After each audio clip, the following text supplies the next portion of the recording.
Bien, muy buenas noches. Vamos a dar inicio a la tutoría, en este caso presencial de lógica. Sean bienvenidos y bienvenidas. Para comenzar pues la tutoría, me gustaría escuchar si tienen algunas dudas en cuanto a los métodos de demostración, que fue la unidad número 4 que se estudió. Si tienen alguna pregunta, alguna duda, o si gustan hacer, digamos, algún repaso o algo que no haya quedado claro, pues podemos darlo a conocer en estos momentos. Y si no hay ninguna duda, pues continuaríamos con la agenda de este día.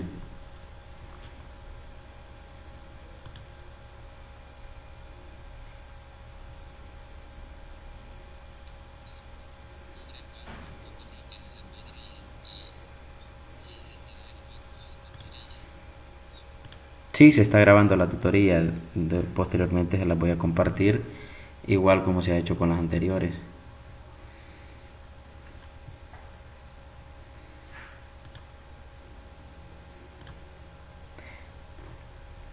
Muy bien, vamos a hacer entonces un breve repaso relacionado con la unidad número 4 de lógica.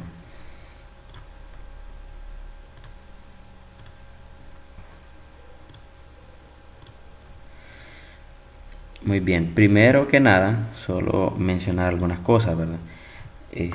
Recordar algunas cosas, por ejemplo, lo que son los métodos de demostración. Decíamos que los métodos de demostración, bueno, va a depender de lo que nosotros querramos demostrar y cómo querramos hacer una demostración. Dentro de los métodos que utilizamos, o la forma que utilizamos, primero fue las afirmaciones condicionales, es decir, demostrar aquellas afirmaciones condicionales que se tengan relacionados con alguna proposición en específico. Entonces decíamos que para afirmaciones condicionales había, primero que es demostrar aquellas afirmaciones de la forma P, entonces Q, ¿verdad? Es decir, es como las formas que tienen estas afirmaciones condicionales. Y lo primero que debemos hacer es considerar o tomar en cuenta cuáles son la proposición P y cuál es la proposición Q. Deducimos en sí que, dada una afirmación, lo primero que había que considerar eran el conjunto de hipótesis y la conclusión, ¿verdad? Que por lo general la hipótesis puede ser 1, 2, 3 o 4, o las que sean, y la conclusión siempre es una condicional de esta forma, ¿verdad? P entonces Q. Pero luego deducimos que si las hipótesis las tomábamos como verdaderas, entonces la conclusión tenía que ser necesariamente verdadera, porque si la conclusión es falsa, entonces toda la demostración va a ser falsa. Entonces, para poder demostrar, o para poder hacer la demostración, bastaba con considerar que P también era parte de la hipótesis y llegar a que Q era nada más la conclusión, ¿verdad? Entonces decimos que en ese caso suponemos que se cumple P, y demostramos que Q también se cumple.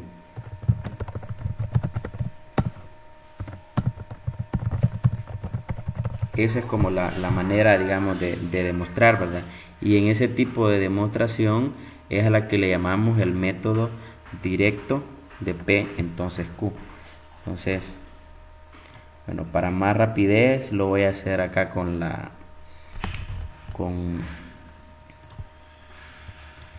entonces decimos que este es el método directo de P entonces Q. Método directo. Entonces, cuando nosotros asumimos P y luego demostramos Q. Ahora,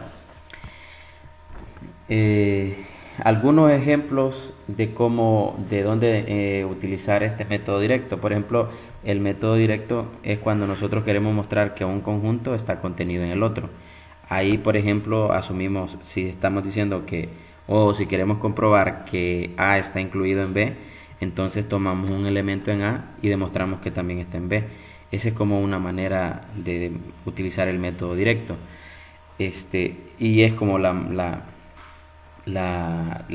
digamos, lo ideal, ¿verdad? Pero también está el otro método de demostración y es el equivalente a P entonces Q. Entonces, como si tenemos el equivalente P entonces Q, habíamos dicho que su equivalente es no Q, entonces no P. Entonces, ese es el equivalente. Entonces, a este a esta equivalencia le llamamos el contrarrecíproco.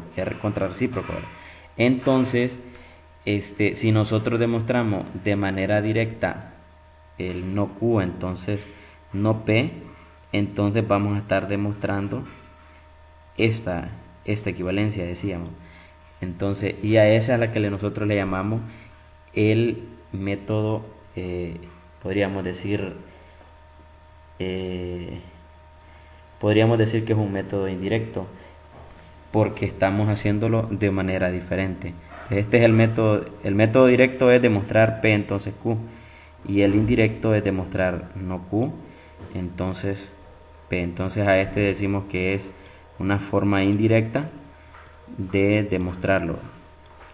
Y decíamos que cuando vamos a utilizar esto, lo utilizamos cuando es más fácil trabajar con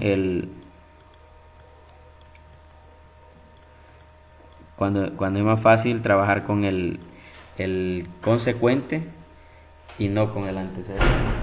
Entonces, por ejemplo, algunos que veíamos en las tutorías anteriores, cuando teníamos una suma y queríamos demostrar que esa suma era de una manera determinada, pues como que era más fácil trabajarlo por separado, ¿verdad? Entonces, trabajar lo contrario. Entonces a este vamos a llamarle el método indirecto. Pero también hay otro tipo de método, que es el de reducción al absurdo. El método de reducción a lo absurdo decíamos que es cuando asumimos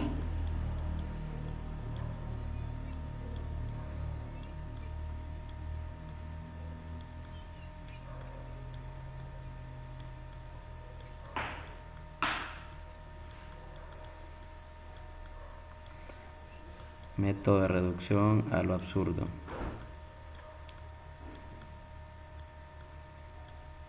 El método de reducción al absurdo decíamos que a lo que hace referencia es que si nosotros tenemos P entonces Q, la equivalencia de esta es no P o Q, ¿verdad? O lo que también era equivalente a tener P y no Q. Entonces asumíamos como tomábamos el negativo de Q o lo contrario a Q y asumíamos que eso era cierto y también asumíamos que P era cierto. Entonces el objetivo decíamos que o la conclusión era llegar a algo absurdo, ¿verdad? Algo que no podría darse. Entonces por eso se llama método de reducción a lo absurdo. Hay un ejemplo, por ejemplo, hay un ejemplo acá que lo voy a dar a conocer y es, por ejemplo, si que queremos demostrar que existen tres números consecutivos, tal que a al cuadrado más b al cuadrado igual a c cuadrado, ¿qué es lo que se hace? Bueno, imaginémonos que queremos demostrar que existen tres números, ya, existen tres números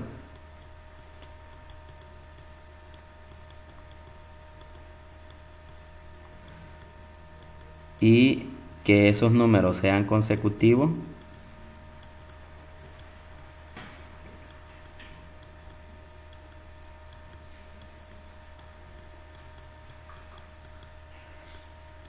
de tal manera que dichos números cumplan con la condición de que a al cuadrado más b al cuadrado sea igual a un c al cuadrado. Entonces, si nosotros tomamos tres números cualquiera, buscamos esos tres números y nos damos cuenta que 3, 4 y 5 lo cumplen. Y podríamos decir que este sería como una instancia, ¿verdad?, de esa proposición que queremos demostrar. Aquí, si yo elevo 3 al cuadrado, me da 9. Y le sumo 4 al cuadrado, que es 16. 9 más 16, eso me va a dar 25, que es 5 al cuadrado. Entonces, esa cumple la condición. Entonces, en pocas palabras, lo que nosotros queremos es verificar que existen tres números consecutivos que sean, por decirlo así, pitagóricos. Ahora, pero imaginémonos que queremos no demostrar que existen tres consecutivos que cumplen esa condición, sino que existen tres consecutivos que cumplan, que existen tres números consecutivos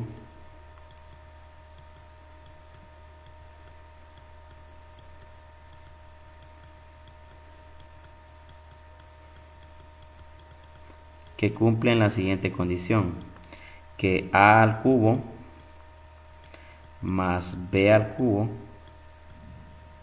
sea igual a c al cubo. En ese caso, podríamos decir que lo que estamos nosotros demostrando, o la conclusión, lo que tenemos de hipótesis, es que los números son consecutivos. O sea, los tres números es, por ejemplo, podríamos decir 4, 5, 6, o puede ser 6, 7, 8. Eso es lo que tenemos de hipótesis. Y a la conclusión que queremos llegar es que esos a al cubo más b al cubo igual a c al cubo se cumplen. Pero algo que mencionar aquí es que lo que queremos hacer es demostrar que no existen. O sea, demostrar que no existen esos tres números. Entonces nuestra hipótesis es que no existen los números y que cumplan esa condición. Entonces ahora lo que vamos a hacer es razonar de manera indirecta, suponiendo que existen los números consecutivos, y mostrar que eso conduce a una contradicción. Entonces lo que procedemos sería de la manera siguiente. Suponemos que sí existen los números. Suponemos que existen.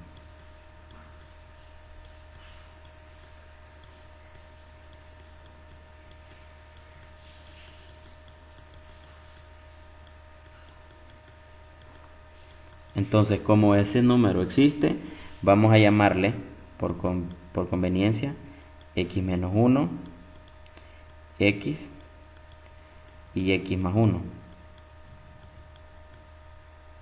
Entonces, esos serían los tres números consecutivos.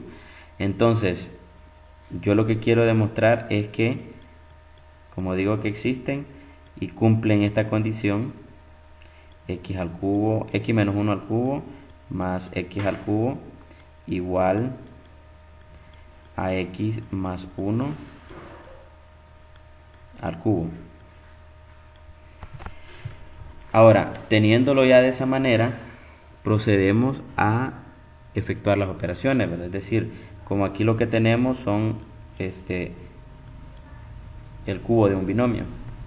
En uno tenemos la resta de cubos de un binomio y la suma de dos elementos de cubo de un binomio. Entonces lo que hacemos es escribir el equivalente en productos notables, que sería el cubo del primer término más, menos el triple producto del cuadrado del primero por el segundo, que es 1, ¿verdad?, más el triple producto del primero por el cuadrado del segundo, que es 1 al cuadrado, y nos escribe menos 1 al cubo. Y luego, bueno, 1 al cubo, que es el mismo 1, entonces no lo escribimos. Y luego más x al cuadrado, x al cubo, perdón, que sería bajando este de acá. Este que solo lo reescribo aquí. Y en el otro miembro, pues también escribo el cubo de ese binomio, de la suma de ese binomio. Me quedaría el cubo del primero más, como el signo es más, todos los valores van a ser más, ¿verdad? Más 3x al cuadrado más 3x más 1. Ahora, si nos fijamos, queremos transponer los términos, si nos fijamos, podemos pasar a un miembro, podemos pasar los que tienen igual signo pero están en condiciones contrarias, los eliminamos. Y los que tienen distintos signos los podemos pasar a un miembro, a un solo miembro, y poderlo reducir, ¿verdad? Por ejemplo, digamos, x al cubo, x al cubo se eliminaría con x al cubo del otro miembro. Ahora, 3x también se eliminaría con 3x. Solo ¿quién me quedaría? Solo me quedaría, por ejemplo, este valor de x al cubo, que solo sería 1. Ahora menos 3x al cuadrado, lo puedo pasar y me pasaría también negativo, o sea, menos 3x al cuadrado. Y este más 3x cuadrado también lo paso como menos 3x al cuadrado. Luego, lo que vamos a hacer es que al otro miembro, o sea, las letras las vamos a dejar en un miembro y los números los vamos a dejar en otro miembro. Y 1 solo lo bajo y menos 1 lo paso a sumar acá. Luego, aquí me quedaría x al cubo. Y menos 3x cuadrado menos 3x al cuadrado daría menos 6x al cuadrado. Igual a 2. Ahora, ¿qué hacemos entonces? Bueno, venimos y factorizamos en el miembro izquierdo. Como el factor común es x al cuadrado, entonces me quedaría x menos 6 igual a 2. A esto le vamos a llamar ecuación número 1, o sea, resultado número 1, porque lo vamos a necesitar más adelante.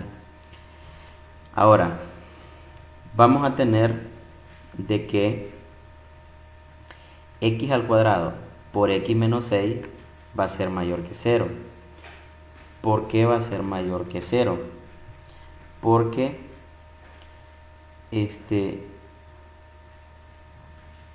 primero que nada, el resultado que me da es 2.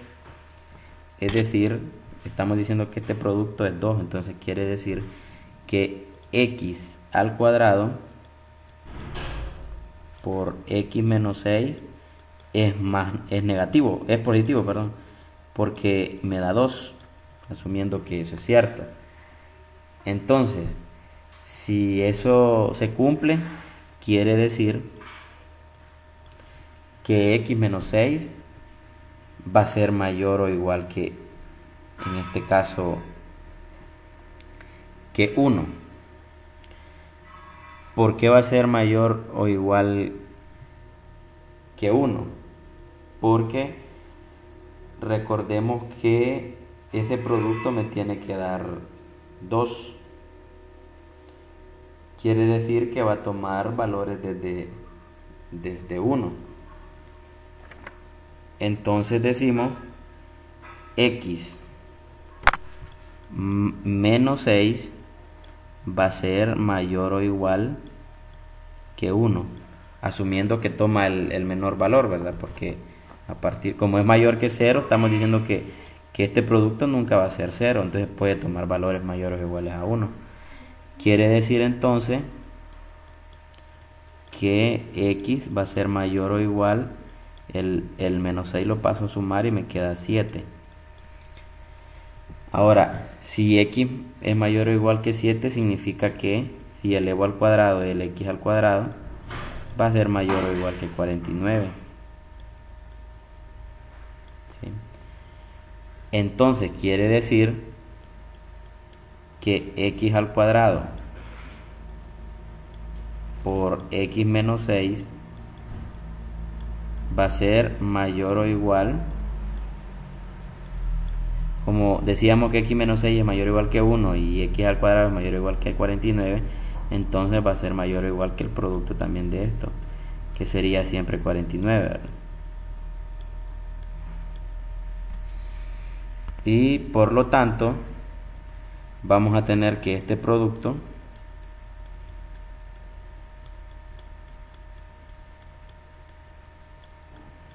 es mayor o igual que 49.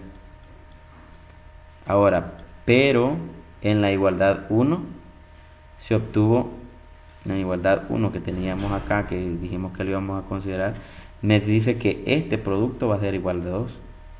Y aquí me está diciendo que este producto va a ser mayor o igual que 42. Es decir, que esto niega a la igualdad número 1. Entonces, como lo que hace es demostrarlo, entonces lo que el método está diciendo o nos está considerando es que el P y no Q se cumple. Es decir, que el P y no Q produce una contradicción, por lo tanto, la negación de P y no Q sería cierto. Es decir, hemos considerado que P y no Q es falso o es una contradicción.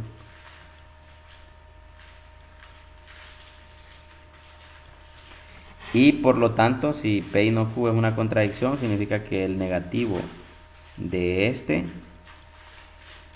va a ser una tautología.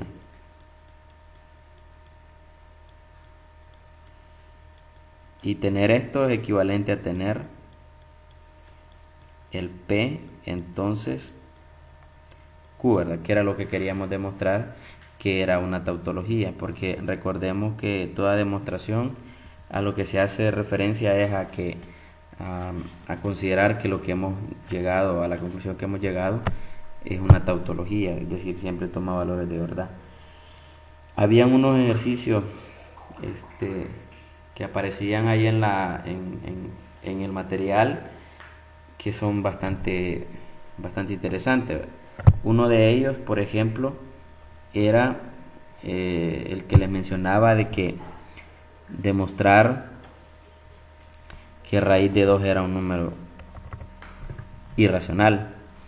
Ese es un ejemplo bastante interesante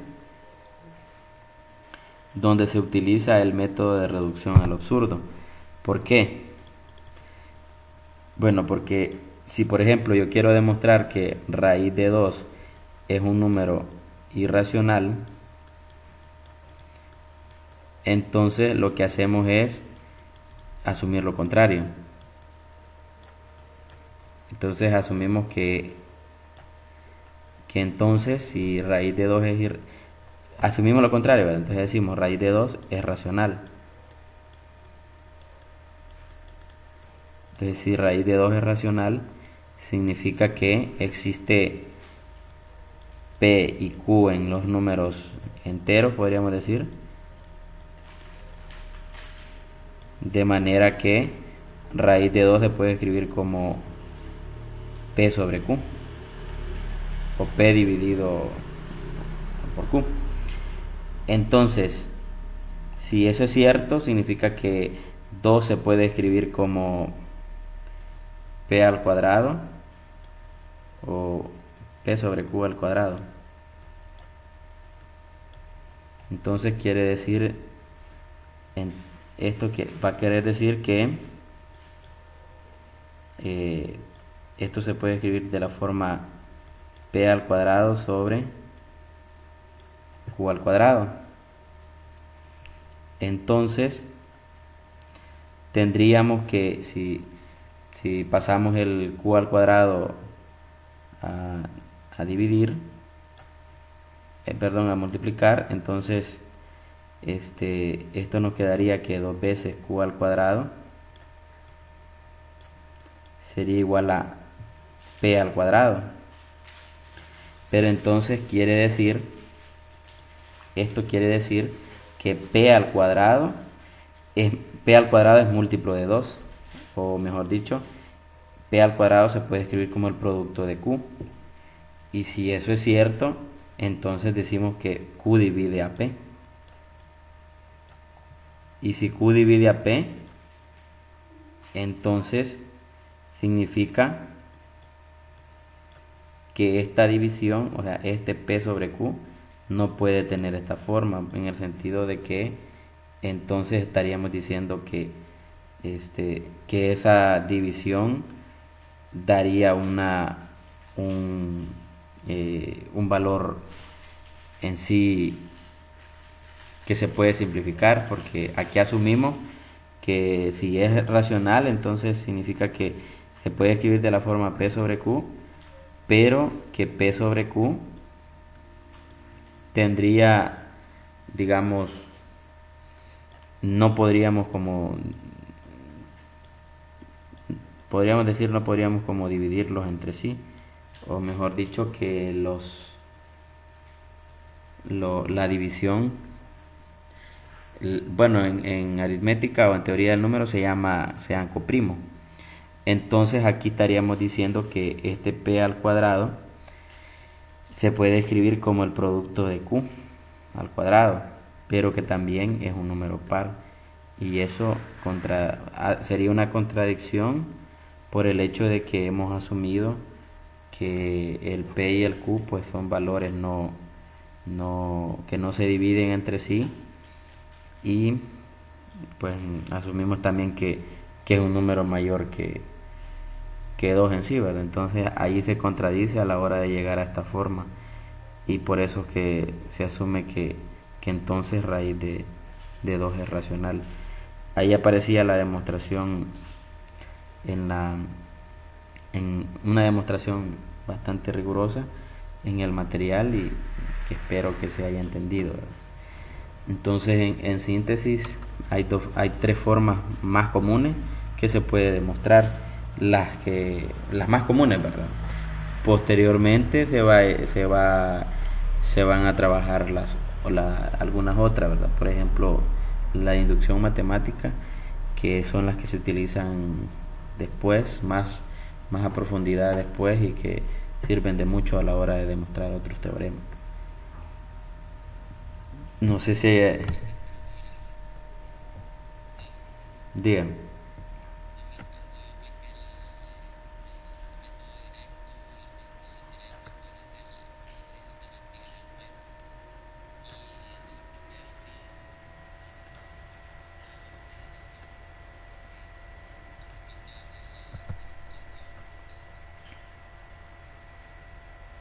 ¿Y cuál habrá sido el problema? No tiene idea de cuál habrá sido el problema.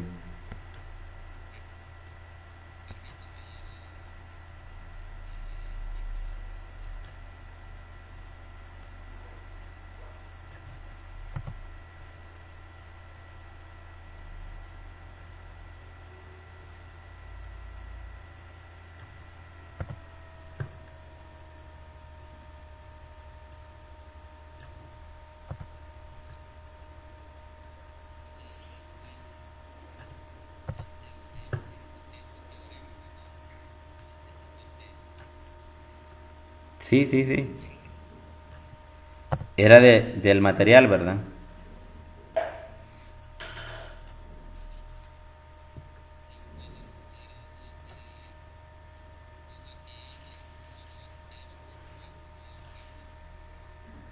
Ujú.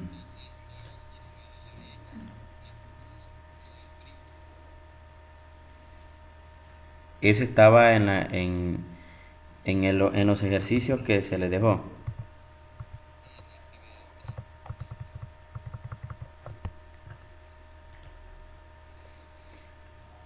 Permítame que lo vamos a buscar por acá para...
La actividad 3 dice. Ah, pero sí, era lo que le preguntaba. Hace referencia a el material, ¿verdad?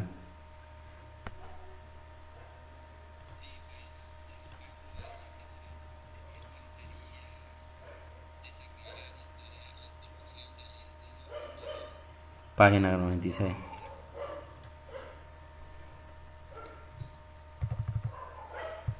De la página 96, ¿verdad?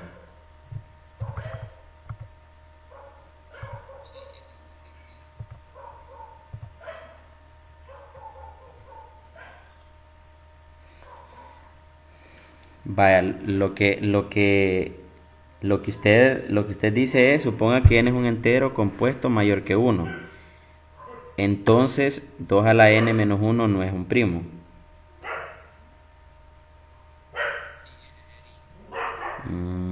Vaya, fíjese que en ese caso lo que le piden el literal A es, por ejemplo, identifique las hipótesis y la conclusión del teorema. Entonces en ese, vaya, si le dice, suponga que n es un entero compuesto mayor que uno, entonces 2 a la n menos 1 no es primo. Ahí qué diríamos, por ejemplo, ¿cuál es la hipótesis?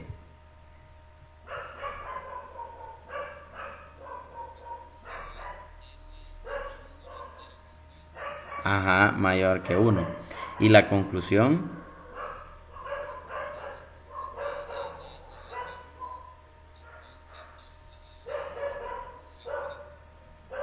vaya, ahí la conclusión en sí del teorema sería 2 a la n menos 1 no es un primo.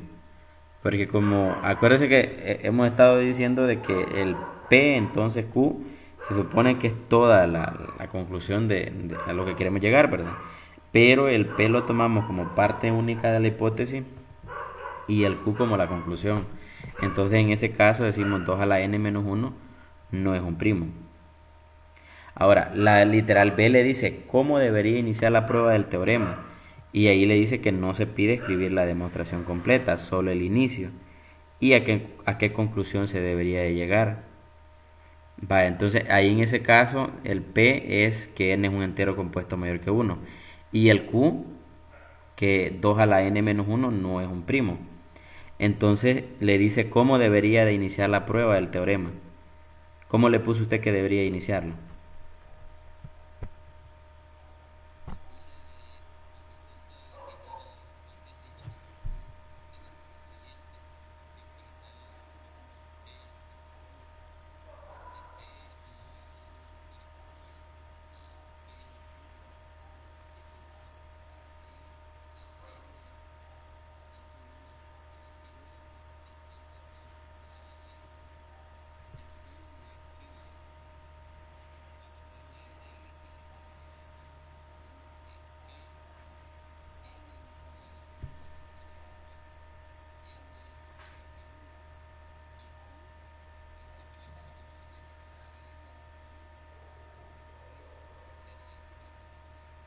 Ujú.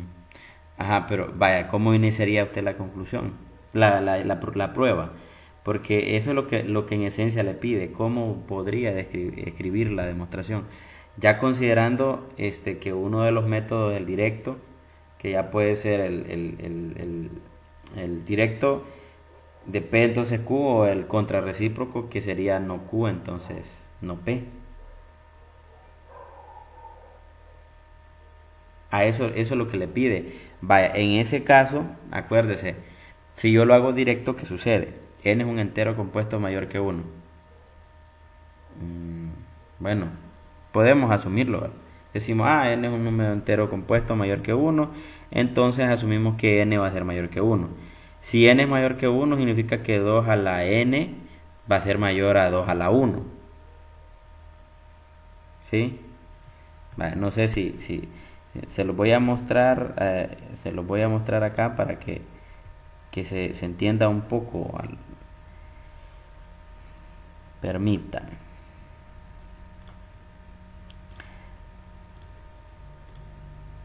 Vaya, como lo que le está diciendo es que el P sería, P es que n es un entero mayor que 1, ¿verdad?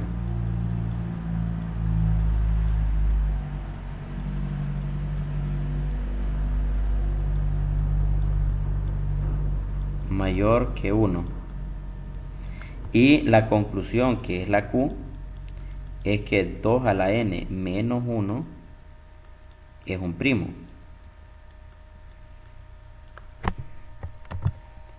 O no es primo, es la conclusión, ¿verdad?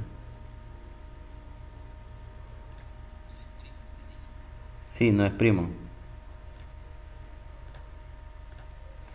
Va, entonces asumimos que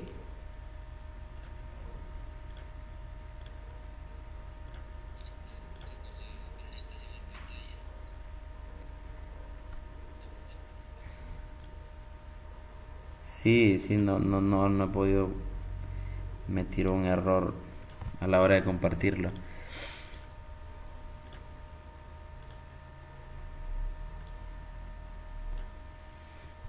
Vaya, yo creo que ahorita sí ya se está viendo. Entonces lo que les dice es que este no es primo. Vaya, ahí lo que le dice es cómo se puede iniciar la demostración. Vaya, ahí uno elige de qué manera hay que hacerlo. Si lo puedo hacer de manera directa o lo puedo hacer de manera indirecta. Entonces, yo elijo cómo hacerlo. Si lo hago de manera directa, entonces tomo P. ¿Y qué me dice, qué me dice P? Que n es mayor que 1. Vaya, entonces como parto de eso y yo lo quiero llevar a esta forma, que es 2 a la n menos 1, y asumir que ese 2 a la n menos 1 no es un primo, entonces decimos, vaya, si tomo a P, entonces 2 a la n tiene que ser mayor a 1 a la n, podríamos decirlo. No, perdón, a 2 a la 1, si asumimos 2 a la 1. Vaya, pero 2 a la 1 es igual a 2. Ahora, ¿qué tendríamos si le restamos a ambos miembros 1? Que 2 a la n menos 1 va a ser mayor que 2 menos 1, o sea, mayor a 1. Pero lo único que obtenemos es que 2 a la n va a ser mayor, 2 a la n menos 1 va a ser mayor que 1. Entonces, aquí si yo lo hago por el método directo, ¿qué sucede? Pues no me da nada. No sé. No puedo decir nada solo con el hecho de tener que 2 a la n menos 1 es mayor que 1. Entonces, ese era el objetivo del ejercicio, que ustedes observaran cómo iniciarlo. Entonces, siempre que sucede esto, porque n es un entero mayor que 1, no me da mayor cosa. Siempre que no sabemos cómo trabajar con el P, entonces se conviene mejor trabajar con el Q. Y si trabajo con el Q, como yo lo que quiero es demostrarlo de la forma P, entonces Q, entonces lo hago por el contrarrecíproco. Entonces digo, hagámoslo por el contrarrecíproco y demostremos el no Q, entonces P. No P, perdón. Entonces, ¿qué queremos demostrar ahí? Que 2 a la n menos 1 va a ser primo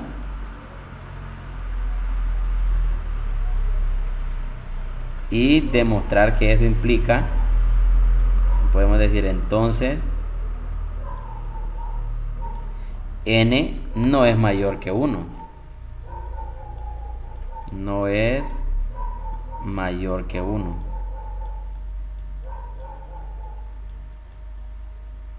Eso es lo que yo quiero demostrar. Entonces empiezo, en ese caso, como les dice ahí, no les piden que demuestren así, no les están pidiendo que lo demuestren, que haga la demostración, sino cómo iniciar la demostración o cómo comenzar a hacer esa demostración. Entonces, para eso, si asumimos que 2 a la n menos 1 es primo, entonces significa que este número, el 2 a la n menos 1, no va a tener otro divisor. Ahí sería como ir formando la división, la demostración, ¿verdad? Asumimos entonces y decimos 2 a la n menos 1 va a ser igual a un p, donde p va a ser un número primo. Y luego 2 a la n va a ser igual a p más 1,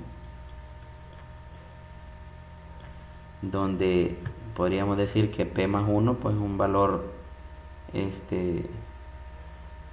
que me da un múltiplo de 2 a la n. Entonces, si asumimos que p más 1, este p es un primo y le he sumado 1, entonces aquí decimos, bueno, si n vale 1, significa que ese sería 2. Si n vale 1, 2 a la n, así, lo damos así como por caso, ¿verdad? Si n vale 1, entonces diríamos que 2 a la 1 sería igual a p más 1, ¿verdad? Entonces, y p sería 1. Y eso contradeciría porque p nos daría, el 1 no es un primo. Entonces, si n vale 2, entonces tendríamos 2 al cuadrado igual a p más 1, y por lo tanto p vale 3.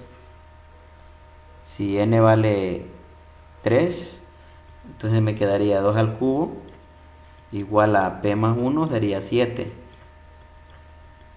Y así, ¿verdad? Entonces, lo que aquí me está diciendo es que no sería, como asumimos que este es primo, entonces el n sería más grande que 1, ¿verdad? Porque la hipótesis en esta, no sé cuál es. La hipótesis decía compuesto mayor que 1, ¿verdad? Entonces 2 a la n no es un primo. Entonces aquí hemos demostrado que si este es un número primo, entonces el n va a ser un número menor, bueno, sería también mayor que 1, ¿verdad? Porque aquí se ha demostrado que sería para 2, para 1 no se cumple, pero para 2, 3 y 4 sí se va cumpliendo que es un número primo, ¿verdad? Entonces ahí hemos como demostrado, hemos llegado a la conclusión o podemos hacer esa demostración de manera diferente, ¿verdad? Entonces ahí lo que se pedía era que solo se considerara como la manera en cómo hacerlo y a qué conclusión se podía llegar. Entonces asumir que no Q es cierto y llegar a que no P. Luego les decía que se puede concluir del teorema para las instancias n igual 6, 15 y 2, 11. Entonces solo era de evaluar qué pasaba 2 a la sexta menos 1, qué sucedía. Por ejemplo, me da 60, creo que 63. Entonces ahí no se cumplía que era primo. ¿Cómo?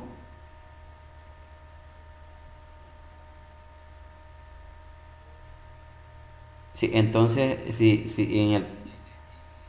y no es un primo. 63 no es primo porque 63 es 9 por 7.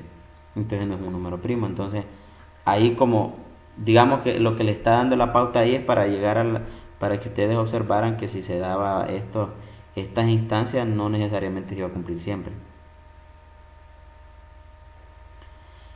Lo mismo en el número 2. La idea es, o la idea era que ustedes identificaran la hipótesis y la conclusión.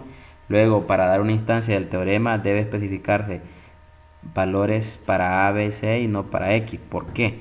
Y ahí pues demostrar que en sí la solución depende de los valores de A, B y C y no de X, porque el X pues es independiente a la hora de estar haciendo la demostración. Y luego, ¿qué puede concluir el teorema en el caso A igual 2, B igual menos 5, C igual menos 3? ¿Y qué puede concluir el teorema en el caso A igual 2, B 4 y C igual 3? Entonces, si se fijan, los dos ejercicios no era hacer una demostración rigurosa, sino más bien solo como llegar a una, digamos, a una conclusión o que ustedes tuvieran una idea de cómo hacer el ejercicio. Pero en el número 2 solo no les pedía demostrar nada, solo identificar hipótesis y conclusión y luego verificar una instancia y ver qué ocurría en algunos casos en específico.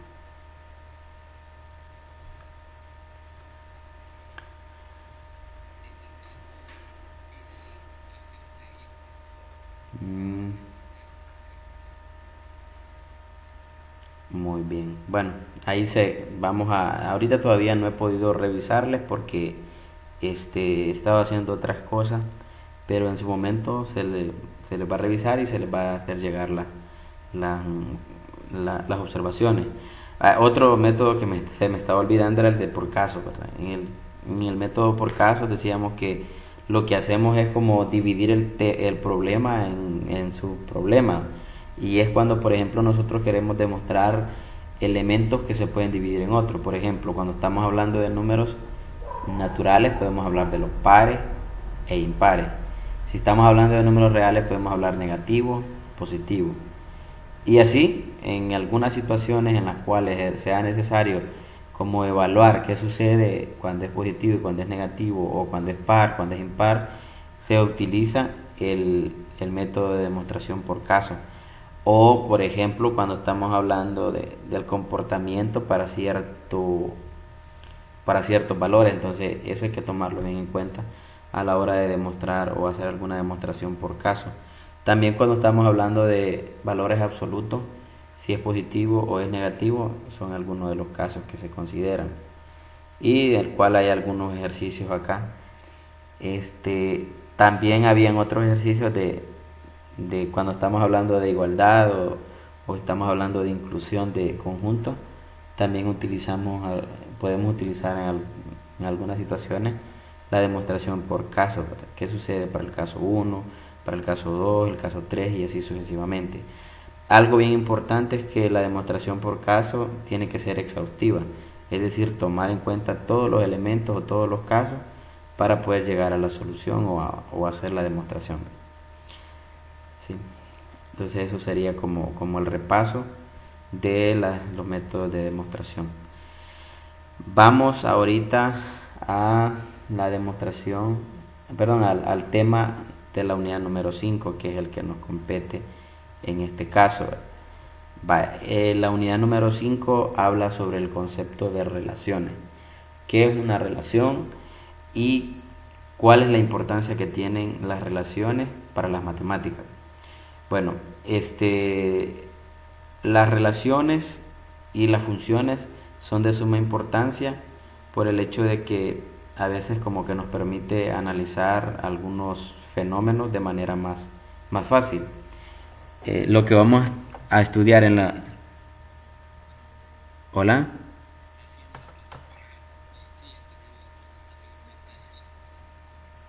Sí, no se ve el documento.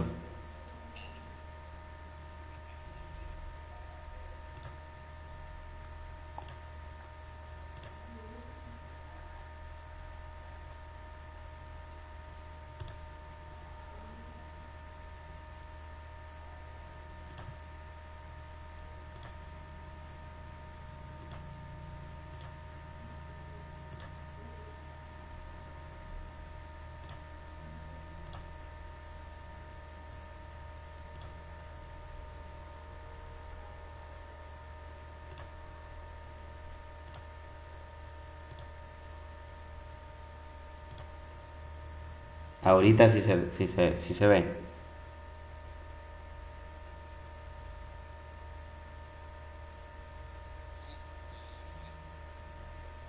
Ah, ok. Bueno, como les decía, de que las relaciones son de bastante importancia por el hecho de que en algunos casos me permite como analizar algunas cosas en matemática. Las relaciones de equivalencia y los ordenamientos parciales son los que se van a estudiar en el capítulo número 5, ¿verdad? Que es de las relaciones. En el caso de las funciones no se va a tomar en cuenta porque pues, en la otra materia se estudia o se hace un estudio más avanzado, ¿verdad? Algo que bien importante de este capítulo es que vamos a estar hablando de conceptos como relación de equivalencia y ordenamiento parcial. A lo mejor pues es primera vez que se escucha, pero hasta cierto punto como que hay una gran familiarización, hay una familiaridad con este concepto. ¿Por qué? Porque como que estos dos conceptos están inmersos en la mayoría de algunos conceptos que se utilizan en matemática. Por ejemplo, cuando estamos hablando de una relación de equivalencia de igualdad, todos en algunos casos pues tenemos ideas o hemos escuchado hablar de igualdad entre dos elementos. Entonces, cuando estamos hablando de relaciones de equivalencia, estamos haciendo referencia a una relación semejante o de manera parecida a la relación de igualdad. Por ejemplo, la relación de igualdad entre números, entre conjuntos, en cualquier tipo de objeto. Por ejemplo, si tenemos, digamos, en geometría, por lo general lo que hacemos es que hablamos de figuras congruentes. Si las figuras son congruentes, significa que tienen la misma forma, y lo de congruencia tiene que ver con la igualdad. O por ejemplo, cuando estamos hablando de conjuntos, decimos que dos conjuntos son iguales si uno contiene al otro y viceversa. Es decir, que hay una equivalencia o una relación de equivalencia entre ellos en sí, ¿verdad? Cuando estamos hablando en aritmética, cuando estamos hablando de algunas fracciones, por ejemplo, un cuarto es equivalente a 6/24, o un tercio es equivalente a 3/9, y así sucesivamente. Entonces, en algunos casos lo que se hace es llevarlo a una manera equivalente para poder resolver algún problema en sí, ¿verdad? Entonces, se puede decir que estamos familiarizados con esa relación de igualdad. Algo bien importante cuando estamos hablando de las igualdades es el hecho de que, por ejemplo, si estamos hablando de números de billetes o de dinero, yo puedo, digamos, tomar un dólar, una moneda de a dólar, y puedo tomar un billete de a dólar. Si nos fijamos, la moneda tiene forma circular y pues más pequeña, pero el billete pues es más grande, por decirlo así, y tiene una forma rectangular, pero en términos de valor es lo mismo. Es decir, es un dólar, sea moneda o sea billete, pues es un dólar. Entonces, aquí hay algo bien importante que también se aplica en el caso de la matemática, y es el hecho de que cuando estamos hablando de relaciones, no nos interesa tanto en sí que tengan la misma forma, sino que tenga el mismo valor, ¿sí? Porque, por ejemplo, una moneda de dólar y un billete de dólar, las formas son diferentes, pero tiene la misma equivalencia. Entonces, cuando estemos hablando de relación de equivalencia, estamos precisamente hablando de que son de manera iguales, pero no tienen la misma forma. Y por ejemplo, si estamos hablando de un dólar, el dólar o el 1 le pasa a ser como el representante de la clase. Es decir, yo puedo tener, digamos, diferentes formas de dólar, pero como cumple con la condición de ser un dólar, entonces los agrupo, y nada más el un dólar es como el que cumple con esa misma característica. Entonces, por eso aquí vamos a hablar de clases de equivalencia, y que cada uno de ellos va a tener un representante de la clase que va a ser el que va a representar a una cantidad finita o infinita de elementos cuando estemos hablando de eso.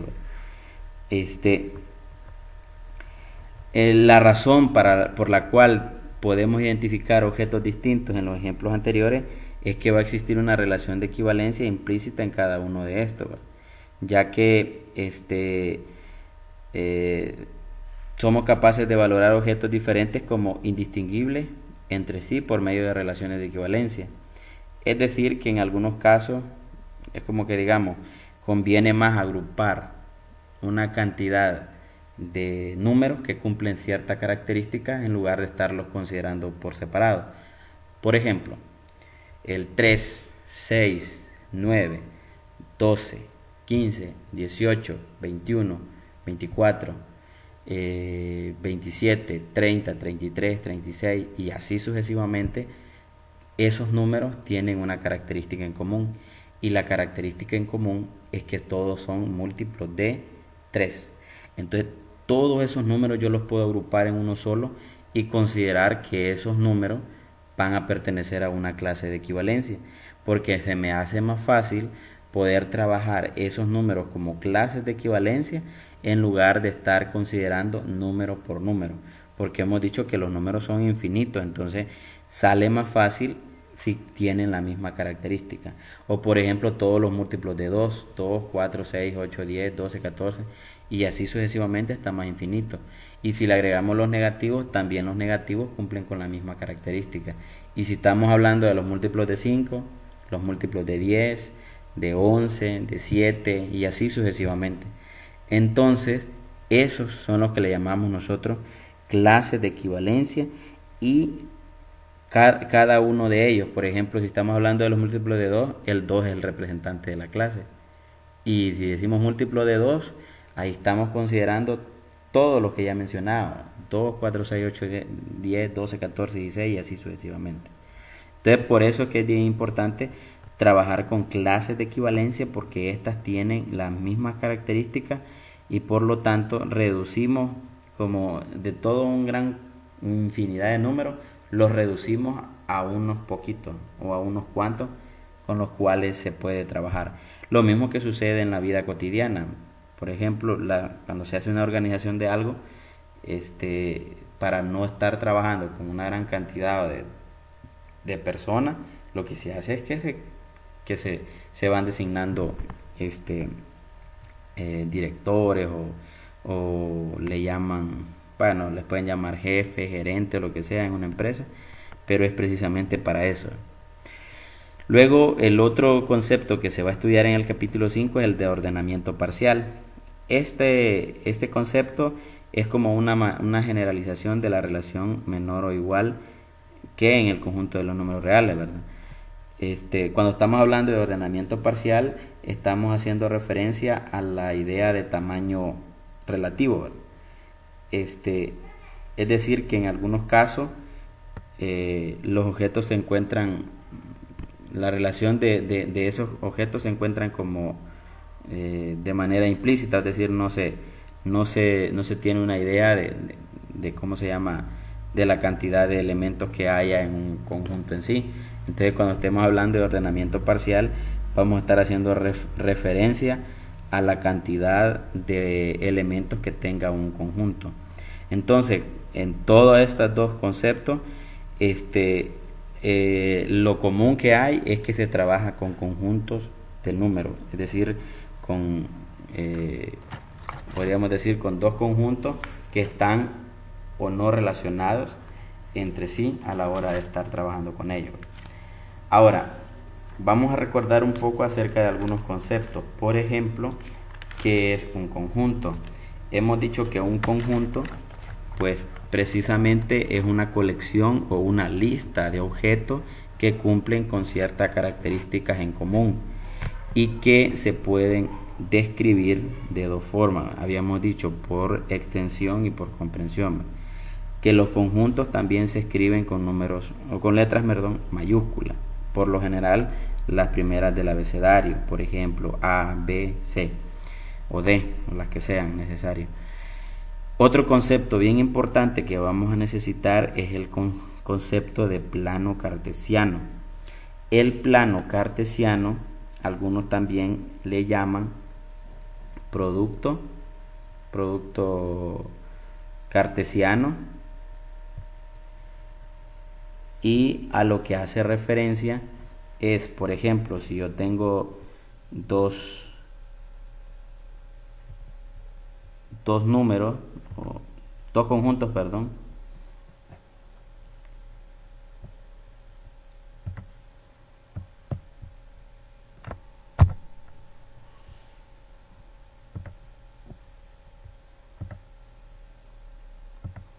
si yo tengo dos conjuntos, a uno le llamo A y al otro le llamo B,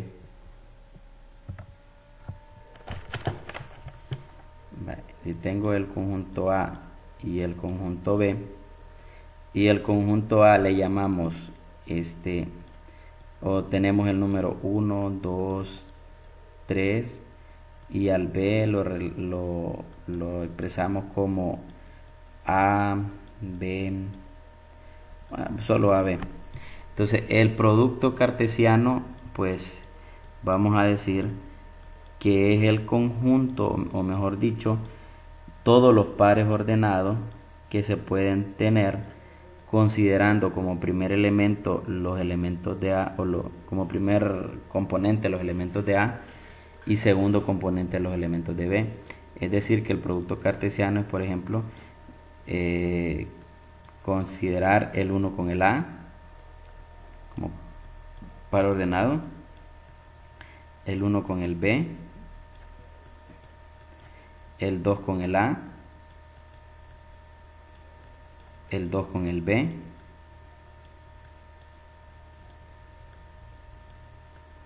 el 3 con el A,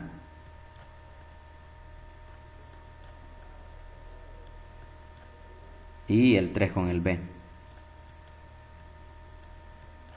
Entonces ese es el plano cartesiano, es decir, el producto cartesiano, es decir, considerar todos los pares ordenados posibles que se pueden tener, tomando en cuenta que la primera componente van a ser los elementos del conjunto A y la segunda componente van a ser los elementos del conjunto B.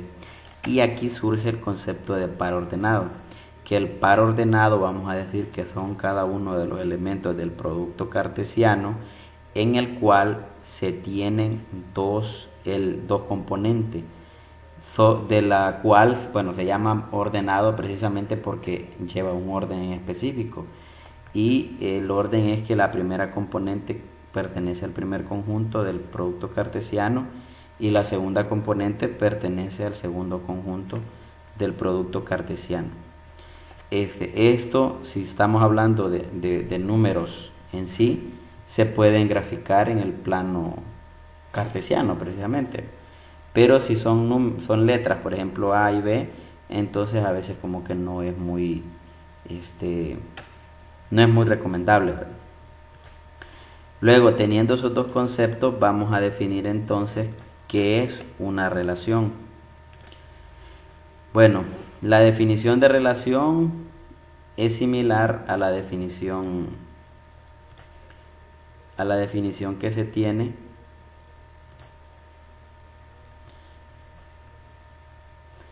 de función, ¿verdad? Lo único que cambia es que en las funciones decimos que dos conjuntos se definen una relación si a cada elemento del conjunto de partida se le asigna un elemento del conjunto de llegada. Entonces vamos a decir que si tenemos dos conjuntos A y B, una relación entre A y B va a ser un subconjunto que le vamos a llamar R de A por B, o sea, del producto cartesiano de A con B. Esa va a ser la definición de relación: subconjunto del producto cartesiano de A con B. Si A es igual a B, o sea, si sacamos el producto cartesiano de un conjunto A entre él mismo, entonces vamos a decir que R va a ser una relación en A en sí. Hay algunos ejemplos de relaciones. Por ejemplo, si decimos el conjunto de todas las mujeres Diga.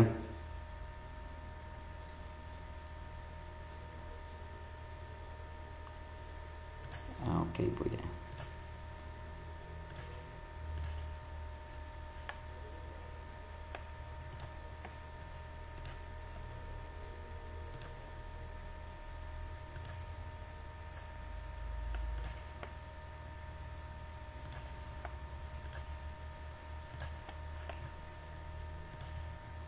Bueno, voy a compartir toda la pantalla, yo creo que ahora sí, ¿verdad? Ok. Entonces, eso decíamos que era una relación, ¿verdad? Como un subconjunto que le vamos a llamar R del producto cartesiano de A con B. Aquí tenemos algunos ejemplos de relaciones. Por ejemplo, si A es el conjunto de todas las mujeres y B el conjunto de todos los hombres, X pertenece a A y Y pertenece a B, entonces podemos definir una relación R donde X es la esposa de Y. Y es una relación, ¿verdad? Si tenemos que A y B son los enteros y tomamos dos elementos, uno que pertenezca a A y el otro que pertenezca a B, la relación X divide a Y también puede definir una relación, bueno, sería en sí una relación, ¿verdad? Porque en efecto pues vamos a tener cantidad de elementos que se puedan relacionar, ¿verdad? Por ejemplo, 5 con 15 se relacionan porque 5 divide a 15. Si tenemos el conjunto de los números reales, o sea, A y B son los reales, tomamos dos elementos, uno en A y otro en B, podemos definir la relación el cuadrado de X más el cuadrado de Y da 16. O, díganme.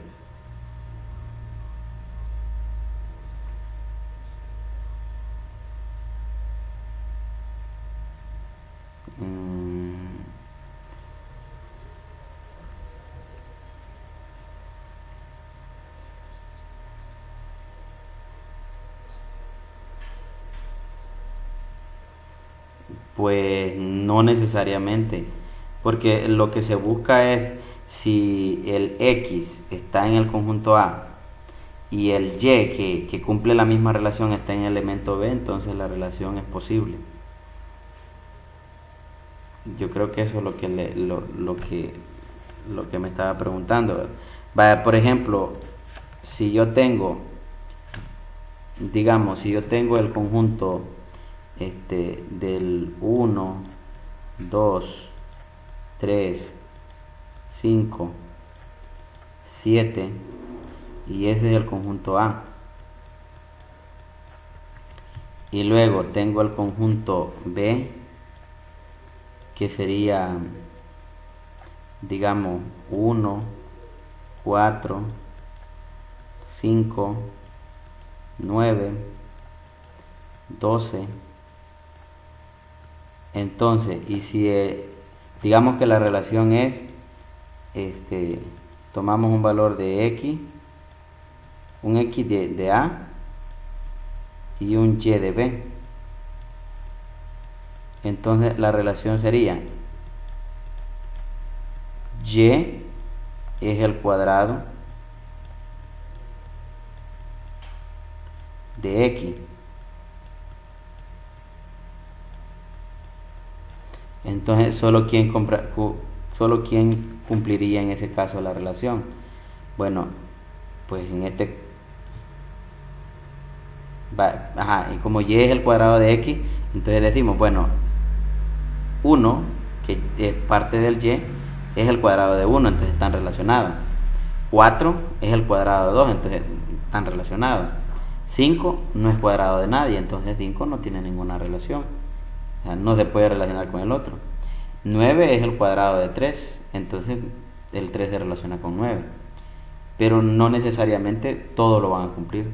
De la misma manera, si estamos hablando de dos conjuntos, si un número divide al otro, no necesariamente todos van a dividir, porque si todos cumplen la misma condición, entonces ahí estaríamos hablando de lo que mencionábamos de las clases de equivalencia, porque todos cumplen la misma condición. Y por eso que yo les decía, cuando estamos hablando de clases de equivalencia, estamos haciendo referencia a que vamos a agrupar en uno solo los números que cumplen la misma característica.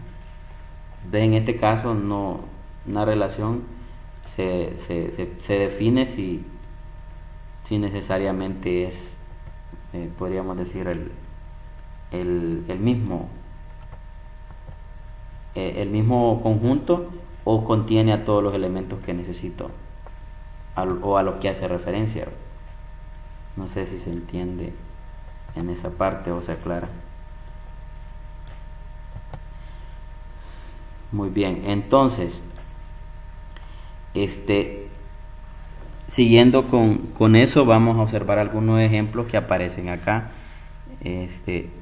Por ejemplo, me dice, si llamamos a R4, que sería el ejemplo 5.3, y decimos que el R4 van a ser el conjunto de los pares ordenados x, y, tal que x es menor que y, y lo definimos en una relación en R.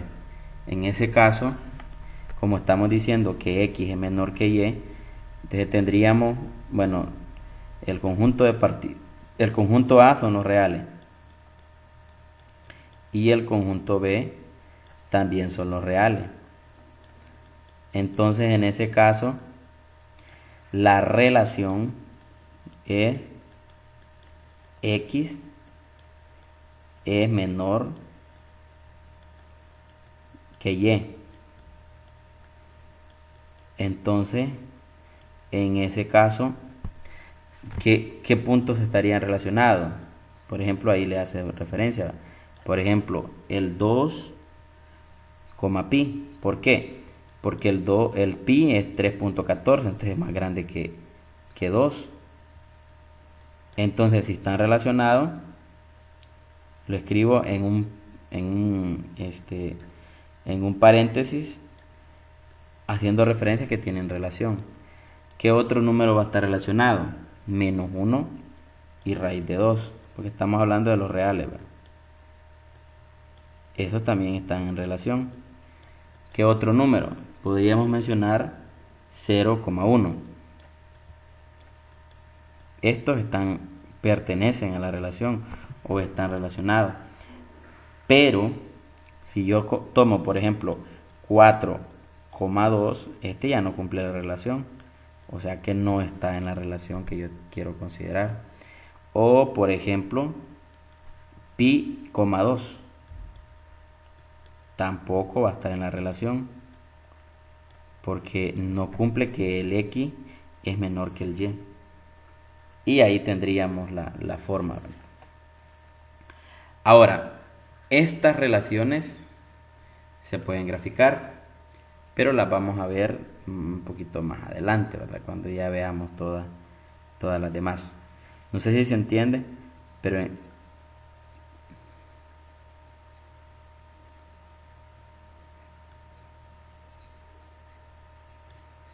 sí, correcto. Va a depender del conjunto del cual se defina. Estos no pertenecen. Estos no forman parte de la relación, pero estos sí. Eso no formarían parte. Ahora, en el ejemplo 5.4 hace referencia a que podemos definir una relación R5 donde va a estar conformada por todos los pares ordenados x, y, tal que x divide a y. Pero a esa vamos a decir que va a ser una relación en n, es decir, que van a ser todos los valores o todos los números naturales. Entonces definimos esa relación que le vamos a llamar R5 y sería x divide a y. Es importante considerar que habla de los números naturales, ¿verdad? Porque cuando estamos haciendo referencia a división o divisores o múltiplos, siempre consideramos los naturales nada más. Entonces, ¿qué pares ordenados cumplirían la relación? Por ejemplo, 2,4. 2 divide a 4. 3,6. 9,18, por ejemplo. Y así sucesivamente. Como estamos hablando de los números naturales, no podemos considerar otros, porque si lo extendiéramos a otros, entonces ahí sí habría una cantidad infinita o indefinida de números. de números en sí. Otra relación que podemos definir es, aquí hace referencia a la 5.5. Me dice si llamo A el conjunto de todas las personas y B el conjunto de todos los países del mundo, R6 puede ser el conjunto de los pares ordenados tal que X vive en Y. También sería una relación, ¿verdad? Porque, por ejemplo, estamos hablando de todas las personas y B es el conjunto de todos los países, entonces podemos tomar esas personas, asignarle un país, ¿verdad? Por ejemplo, si es de El Salvador, Nicaragua, Costa Rica, Panamá y así sucesivamente. Entonces, esa también es una relación porque a cada persona o cada persona tiene asignado un país y eso se va a cumplir siempre, ¿verdad? O en todo caso podríamos decir. Vale, ahora, estas relaciones se pueden graficar o se pueden tomar en cuenta a la hora de hacer una gráfica. Para eso vamos a ver si utilizamos GeoGebra. La primera relación me decía que X era menor que Y. Entonces, ¿qué es lo que hacemos? Bueno, consideramos que si X vale 1, ¿qué valores puede tomar? Perdón, si X vale 0, ¿qué valores puede tomar Y? Bueno, pues si vale 0, entonces Y va a tomar valores de 1 en adelante. Es decir, que va a ir, podríamos decir, como hacia arriba. Es decir, que va a tomar valores X para arriba. Y así sucesivamente. Porque el X va a ser mayor, el Y va a ser mayor que X. Entonces va a ser 1, 2, 3, 4, 5. Y todos esos pares ordenados van a formar parte de esta relación, todo. Y como estamos hablando de los números reales, entonces ahí se cumpliría. Vale, si X vale 1, ¿qué valores va a tomar Y? Pues de arriba de 1, ¿verdad? Por ejemplo, puede ser todo esto de acá. Si X vale 2, Y va a valer arriba de 2. Si X vale 3, Y va a valer arriba de 3. Si X vale 4, Y va a valer arriba de 4. Si X vale menos 1, Y va a valer arriba de menos 1. Y así sucesivamente consideraríamos la gráfica de estas relaciones. Si X vale 2, entonces, ¿qué quiere decir? Que la recta Y igual a X sería como le vamos a llamar como el límite, o no podríamos decir el límite, sino que sería como la parte de la frontera entre esos valores. Pero como hay que observar que me dice que X es menor que Y, significa que no toma en cuenta esas líneas y por lo tanto las dejamos como punteadas, ¿verdad? Porque no lo está tomando en cuenta. ¿Sí? Entonces quiere decir que la relación sería arriba de este valor. Y si lo graficamos en GeoGebra, me da la relación en sí que quiero representar, ¿verdad? X menor que Y. Y en específico, pues, esta sería la relación. Y ahí, pues, se responde la pregunta que hacía, ¿verdad? Que si las relaciones eran infinitas, como estamos hablando de los números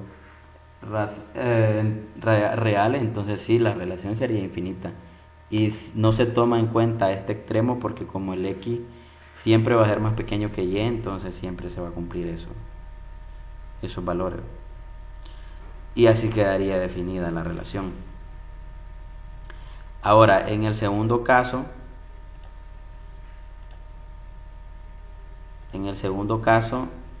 menciona X divide a Y.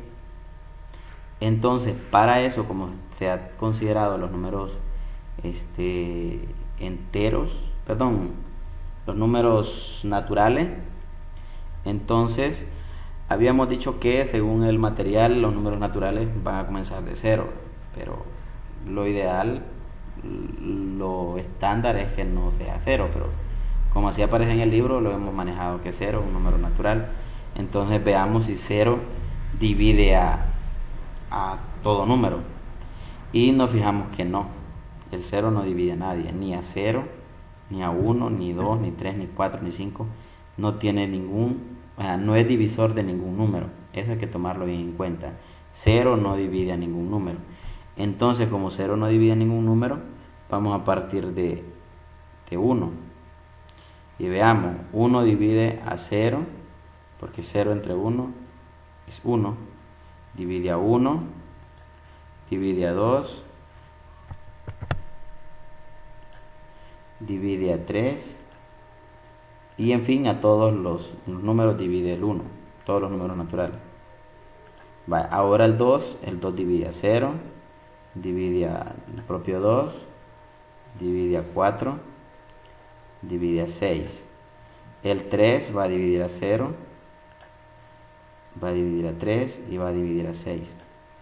El 4 va a dividir a 0, 4 y luego 8. El 5 va a dividir a 0, 5. El 6 va a dividir a 0 y a 6. Y así sucesivamente podemos ir considerando todo el conjunto de números que cumplen la condición de ser divisores, o mejor dicho, de que x divide a y. Y así me quedaría la gráfica. Ese producto cartesiano, sería esa relación, es una cantidad enorme de números, porque se expanden hacia más infinito y hacia menos infinito, y que representarían a esa relación. Ya en el caso de la tercera, en ese caso sí no hay una representación. ¿Por qué? Por el hecho que estamos hablando de personas del mundo y de países. Entonces esa sí no se podría como representar de manera gráfica, porque también los valores de lo que se está tratando no tienen un orden específico, porque no interesa si pongo un país primero y otro país después o viceversa. Veamos ahora el ejercicio 5.7. El 5.7 son la relación 8, que hace referencia a los pares ordenados de x, y, tal que x y y pertenecen a los reales y y es menor que x al cuadrado. Esta va a ser una relación del plano del producto cartesiano R cruz R. Esto lo representamos de manera gráfica en el plano de esta forma, ¿sí? Aquí yo lo puedo hacer en GeoGebra y escribir directamente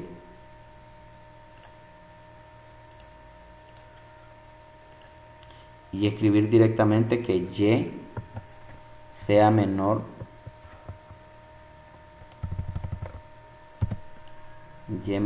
que x al cuadrado, y me da esto. Pero ¿cómo hacerlo sin necesidad de utilizar herramientas? Bueno, pues lo primero que hacemos es graficar y igual a x cuadrado, que le vamos a llamar la frontera, y luego, teniendo la frontera, verifico hacia dónde va a tomar valores de y, si va a ser más pequeño que esos valores, y nos fijamos que es hacia abajo, ¿verdad? Y por eso que graficamos la frontera, y después de graficar la frontera empezamos a sombrear todos los valores acá, ¿verdad? Y me genera la gráfica como la que se observa en el material, ¿verdad? Y ahí esa sería como la forma gráfica de las relaciones, de una relación en sí, que como les decía tiene que ver con el concepto de función, pero la relación es un tanto más general, porque no interesa cómo esté relacionado el conjunto, pero en una función sí interesa.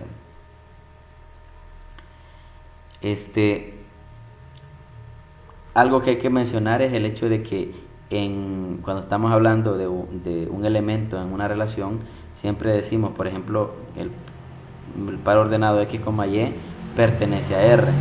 Y ahí lo que estamos haciendo de referencia es que X está relacionado con Y. Pero, así como cuando nosotros estamos haciendo o estableciendo una relación de orden, que hay en matemática hay una ley que le llaman la ley de tricotomía, que establece que entre dos números solo se pueden cumplir una de las tres condiciones, que sean iguales, que sean menores o que sean mayores. Entonces, para poder, digamos, como utilizar la misma nomenclatura, vamos a decir que si el plano o el par ordenado X, Y pertenecen a la relación, entonces vamos a decir que X está relacionado con Y. Y esa va a ser la forma de denotarlo.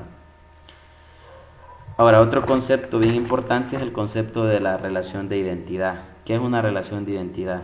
Vamos a decir que una relación de identidad va a ser aquella relación R que va a estar conformada por los pares ordenados donde las componentes primera y segunda son iguales. Es decir, R va a ser el conjunto de las X, X, tal que X pertenece a A. A esa le vamos a llamar relación de identidad sobre A, que se representa por un IA, ¿verdad? O sea, una I con su índice A, haciendo referencia a que está definida sobre el conjunto A. Entonces, cada vez que hablemos de una relación de identidad, son las relaciones conformadas por los pares ordenados cuyas componentes son iguales. Por ejemplo, si tengo el conjunto A conformado por 1, 2, 3, la relación de identidad va a ser 1, 1, 2, 2, 3, 3.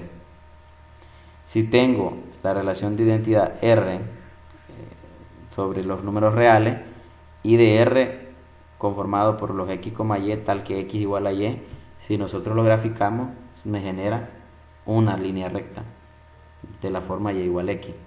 Y esa va a ser la relación. En las relaciones también se encuentra el dominio. El dominio de una relación, que también se llama dominio de definición, que lo vamos a representar con la D, va a ser todos aquellos elementos que pertenecen al conjunto A, o todos los primeros elementos de los pares ordenados que pertenecen al conjunto A y que son definidos de esta manera. D igual a los A que pertenecen a A, tal que A, B pertenece a R. Y el dominio de imágenes o rango va a ser el conjunto E, que se define de la forma, o el conjunto de los B que pertenecen a B mayúscula, tal que A, B pertenece a R. Es decir, que también en las relaciones se encuentra dominio y recorrido. Y el dominio son todas las primeras componentes y el recorrido es la segunda componente. Aquí tenemos algunos ejemplos. Si tengo el conjunto A 1, 2, 3, 4 y el B ABC, defino la relación R como 2,4, 4,A, no, perdón, 2,A, 4,A y 4,C. Entonces el dominio sería 2,4 y el recorrido sería A,C. Como algunos resultados importantes es que el dominio siempre va a estar incluido en el conjunto A del producto cartesiano y el recorrido siempre va a estar incluido en el conjunto B del producto cartesiano. Tenemos la relación R por 4x cuadrado más 9y cuadrado igual a 36 y lo definimos de esta forma: R igual a x, y tal que 4x cuadrado más 9y cuadrado igual a 36. Esto se puede graficar en el plano y es una elipse donde su lado mayor va de menos 3 a 3 y de su lado menor de menos 2 a 2. Esa es la gráfica de esta función. El dominio es de menos 3 a 3 y el recorrido va a ser de menos 2 a 2. También está el concepto de relación recíproca. Una relación es recíproca cuando estamos hablando de la inversa o lo invertido. En funciones, pues es una función inversa. Entonces, si tengo una relación de A y B, entonces la inversa va a ser una relación de B a A. Es decir que si A, B pertenece a R, entonces B, A va a pertenecer a R inversa o R recíproca.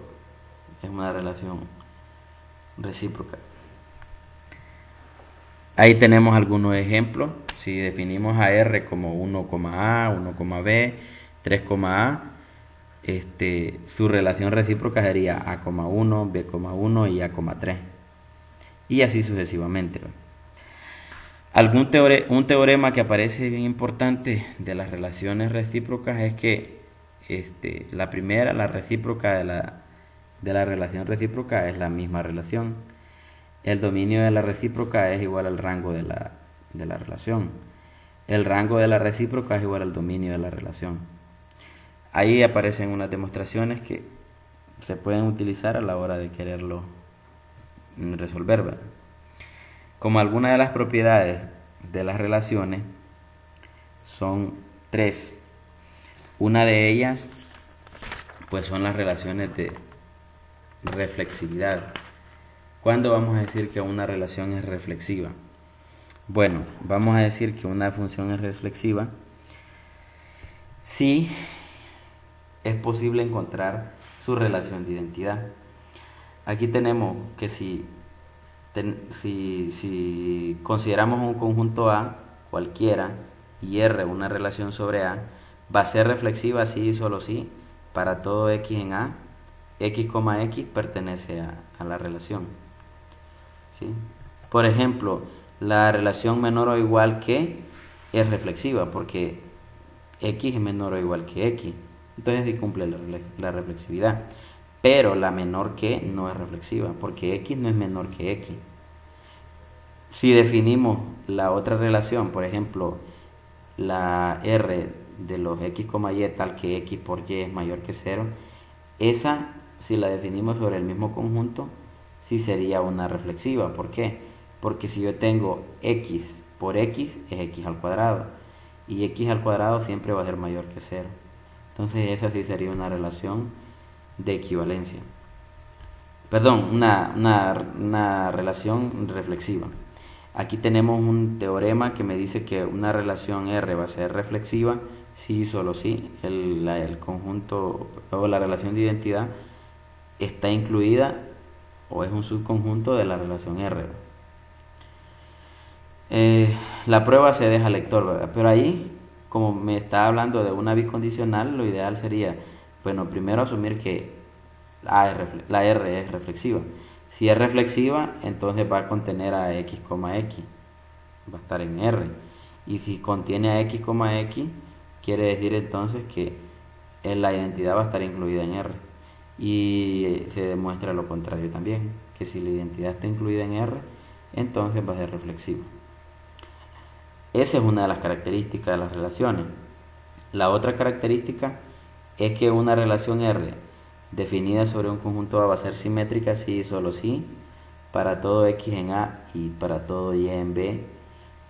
Si X, Y pertenece a la relación, entonces Y, X también pertenece a la relación.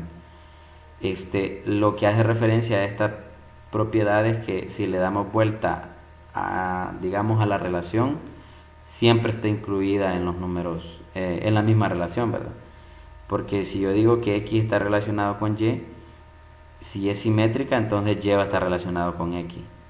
Por ejemplo, si consideramos la relación R, el par ordenado de los m, n, tal que m menos n es par, es simétrica porque si yo considero n menos m, también va a ser par porque aunque me dé negativo, el negativo también es un número par. Entonces cumple la condición y es simétrica. La relación menor que, definida en el ejemplo 3, no es simétrica. Porque, por ejemplo, yo puedo decir 5 es menor que 3. No, perdón, 5 es menor que 10, pero 10 no es menor que 5. O sea, le cambiamos el orden, ya cambia la situación. Aquí hay un ejemplo, el 5,17, ahí se les pide que lo observen, ¿verdad? Por ejemplo, les dice X, Y tal que X igual 0 y Y igual a 1, o X distinto de 0 y X igual Y, definida sobre R, se puede verificar que X está relacionado con Y, entonces Y está relacionado con X es verdadero para todas las parejas excepto cuando vale X0 y Y igual 1. Ahí lo pueden comprobar ustedes a ver si eso es cierto, si se cumple. O sea que al cambiarle el orden. Y como un teorema vamos a decir que la relación R sobre A es simétrica si y solo si la relación R es igual a la relación recíproca. O sea que la recíproca de la relación es la misma que la relación normal. O sea que no hay problema. No hay cambiamos el orden y no interesa. Ahí está la demostración que se hace en los dos sentidos porque es un sí y solo sí. O sea, una bicondicional. La tercera propiedad de las relaciones es la de transitividad. Vamos a decir que una relación R definida sobre el conjunto A es transitiva si y solo si para todo X en A, Y en A y Z en A, si X, Y pertenece a la relación y Y, Z pertenece también a la relación, entonces X, Z pertenece a la relación. Ahí a lo que hace referencia es que si una cosa es igual a una segunda y esa segunda es igual a una tercera, entonces la primera va a ser igual a la tercera. A eso es a lo que se refiere. Pero no todas las relaciones cumplen esa condición y es por eso que se dice, si cumplen esa condición, entonces es transitiva. Un ejemplo de transitividad es la relación menor que, porque si yo digo 4 es menor que 5 y 5 es menor que 10, entonces 4 es menor que 10. Ahí se cumple la transitividad. No en todas las cosas se cumplen, porque por ejemplo yo puedo hablar, digamos en el caso de algunos hermanos, digamos tengo a Pedro, Juan y María. Supongamos que Pedro y Juan son hermanos y que Juan y María también son hermanos, pero no garantizo que Pedro y María sean hermanos. O sea, el primero sea igual hermano que el tercero, porque probablemente estos dos, en el caso de Juan y María, sean hermanos de mamá y Pedro y Juan pueden ser hermanos de papá. Entonces esa relación no es transitiva porque no cumplen la condición. Otro ejemplo de transitividad es, por ejemplo, otro ejemplo donde no se cumple la transitividad es, por ejemplo, el concepto de perpendicularidad. Si yo tengo tres rectas y la recta 1 es perpendicular a la recta 2, luego la recta 2 es perpendicular a la recta 3, no va a ser cierto que la recta 1 es perpendicular a la recta 3, porque va a ser paralela, porque van a estar en la misma dirección, ya que la segunda también es perpendicular a la tercera. Entonces ese es un ejemplo donde la transitividad no es posible. Y así hay muchas otras cosas, pero hay unas que cumplen con ser transitivas. Por ejemplo, la de menor que. Aquí está otro ejemplo, por los X, Y, tal que X igual 0 y Y igual 1, o X igual 1 o Y igual 0, o X distinto de 0 y X igual distinto de 1 y X igual Y. Ahí observemos que, me dice que X está relacionado con Y y está relacionado con Z, entonces X va a estar relacionado con Z. Eso es cierto, pero excepto cuando toma valores de 0 y 1, que ahí se puede verificar si eso es cierto o no es cierto. ¿Sí? Luego el otro concepto es el de asimetría o antisimetría. Vamos a decir que una relación R sobre A es antisimétrica si y solo si para todo X en A y Y en B, Y en A y si X, Y pertenece a la relación y Y, X pertenece a la relación, entonces X igual Y. ¿Qué significa eso? Que si tenemos un par ordenado Y, X que obtenemos al darle vuelta al par ordenado X igual Y en R, nunca van a encontrarse en R a menos que sean iguales. Es decir, si se encuentran en la relación, entonces son el mismo valor. Ahí en ese caso decimos que es antisimétrico. Y hay un ejemplo de la relación menor que. La relación menor que es antisimétrica porque yo puedo tomar la relación 1,1, 2,2, 3,3, 4,4, 1,2, 1,3, 1,4, 2,4. En ese caso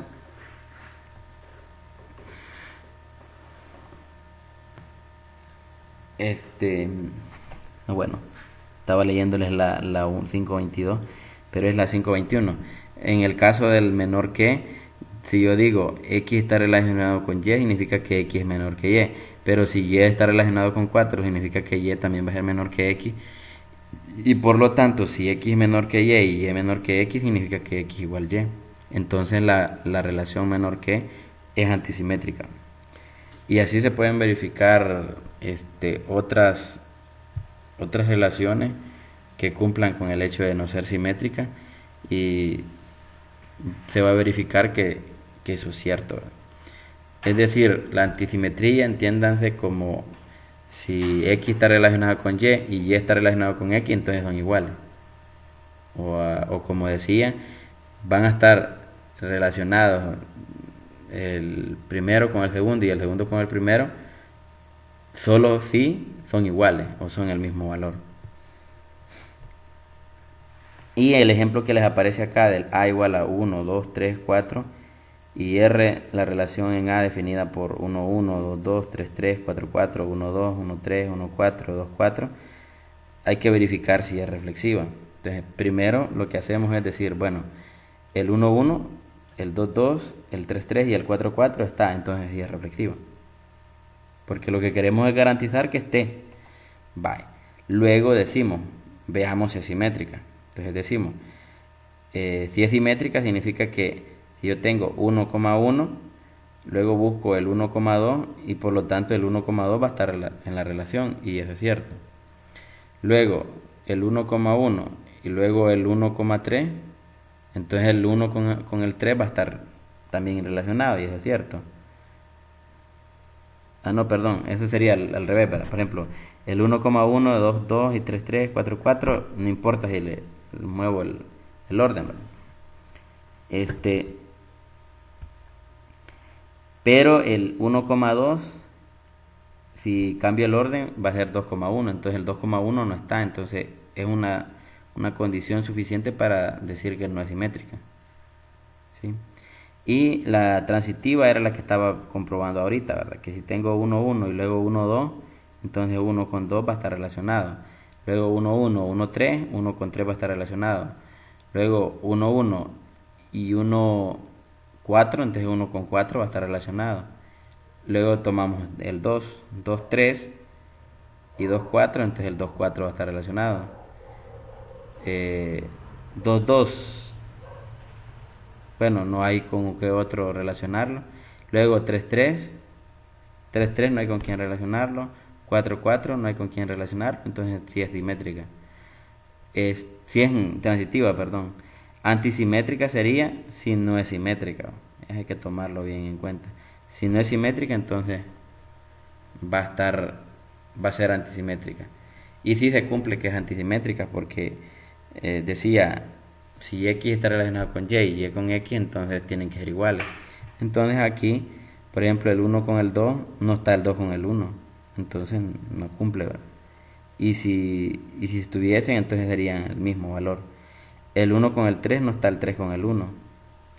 El 1 con el 4 no está el 4 con el 1. El 2 con el 4 no está el 4 con el 2, entonces sí es antisimétrica. Y ahí se puede seguir verificando esas relaciones, ¿verdad? No sé si hay alguna pregunta, algún comentario. Esto de las relaciones de equivalencia, al final aparecen algunas cosas más avanzaditas en las cuales les piden que demostremos, ¿verdad? Perdón, esas serían las propiedades de las relaciones. Pero más adelante, cuando la otra tutoría que tengamos, vamos a ver las relaciones de equivalencia y vamos a decir que es de equivalencia si cumple las tres condiciones: ser reflexiva, ser simétrica y ser transitiva. En esos casos sería la relación de equivalencia. No sé si hay alguna pregunta, algo que haya quedado como un tanto vago o se quiera tener una mejor idea. La pueden hacer ahorita, ¿verdad?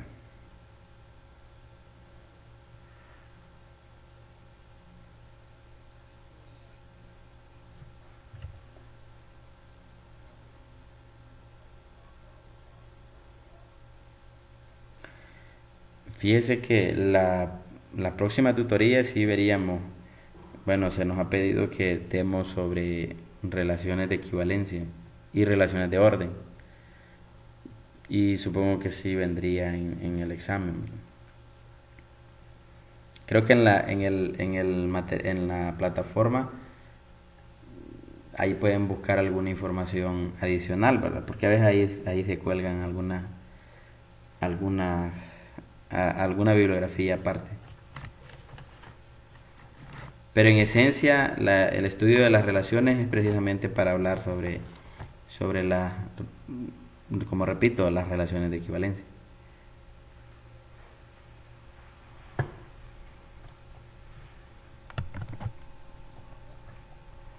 Ok.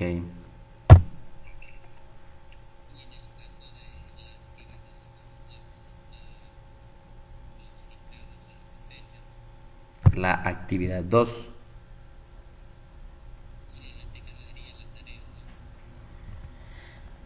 Fíjese que la tarea número 2 de lógica,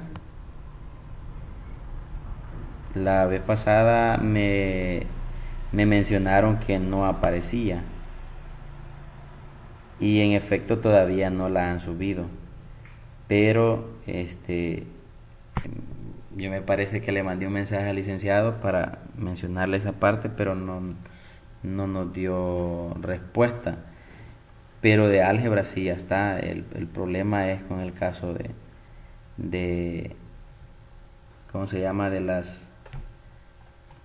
¿Cómo se llama? De la tarea de lógica.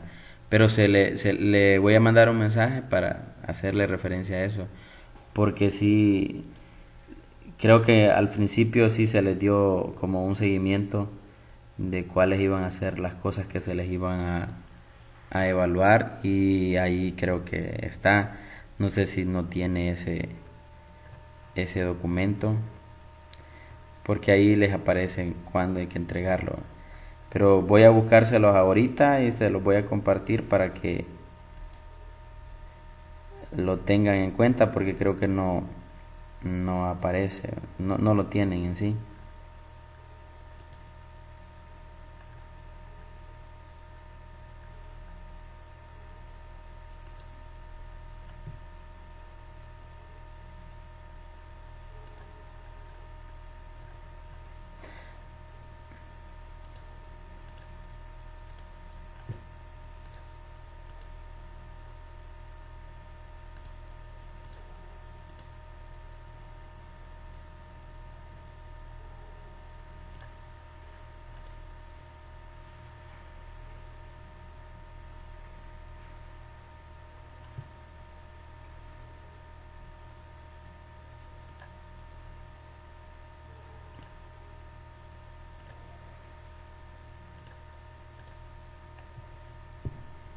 Vaya, no sé si observan ahorita el documento.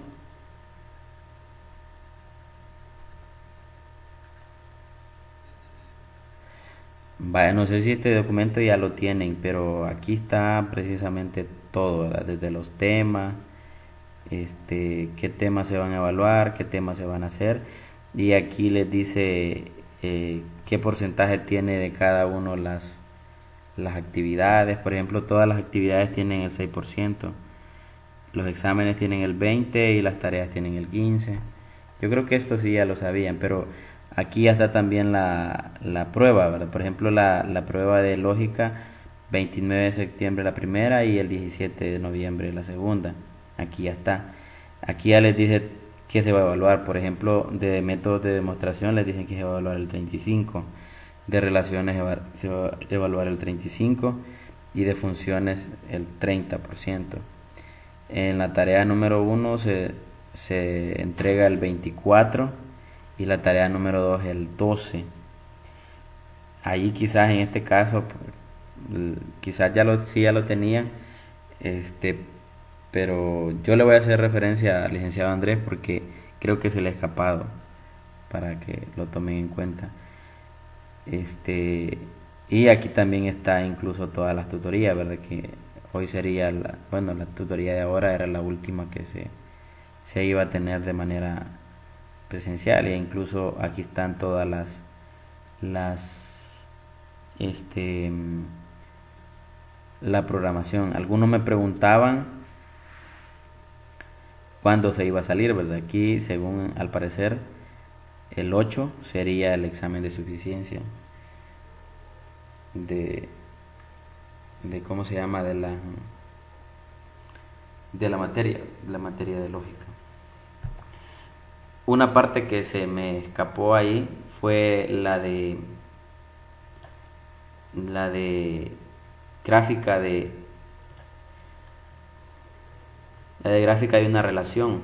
Ahí, bueno, solo lo observan ustedes, pero en sí la gráfica, o el gráfico que se hace, se conoce como grafos, que grafo dirigido, que hace referencia a, digamos, a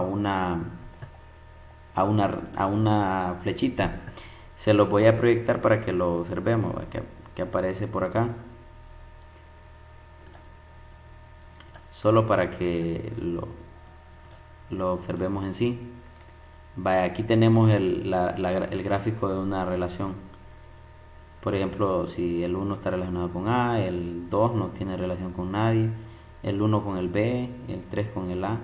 Y cuando tenemos, por ejemplo, este de acá, el 1 con el 1, el 1 con el 2, acá, el 1 con el 3 y el 1 con el 4.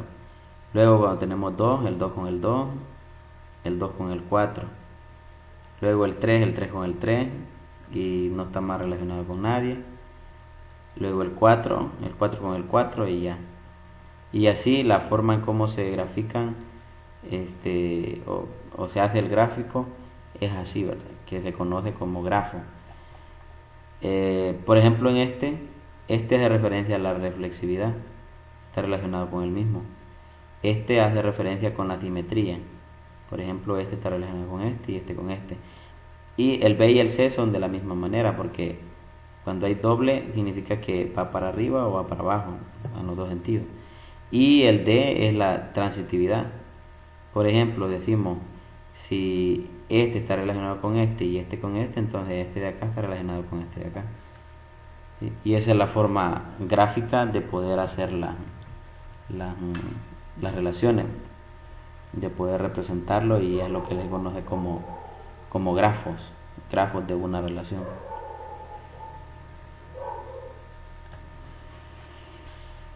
Muy bien, entonces nos ponemos de acuerdo para definir la próxima tutoría. Si gustan, esta semana podemos dar la tutoría el sábado de álgebra para el examen, porque el examen de álgebra sería el día 10 de noviembre y el de lógica sí sería el 17 de noviembre.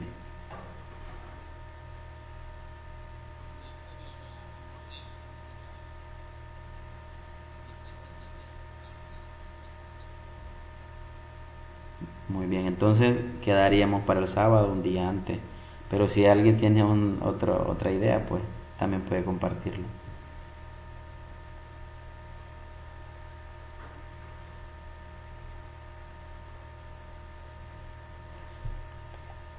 Bueno, entonces tendríamos la otra tutoría de álgebra para el día sábado, el sábado 9.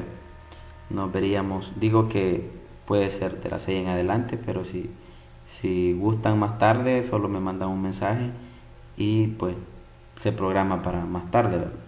Pero yo diría que de 6 en adelante. Hay que esforzarse, digamos, un poquito más, porque ya es el segundo parcial y ya estamos en la recta casi final, y les deseo mucha suerte, a echarle ganas, ¿verdad? Entonces nos veríamos acá en una nueva tutoría el día sábado.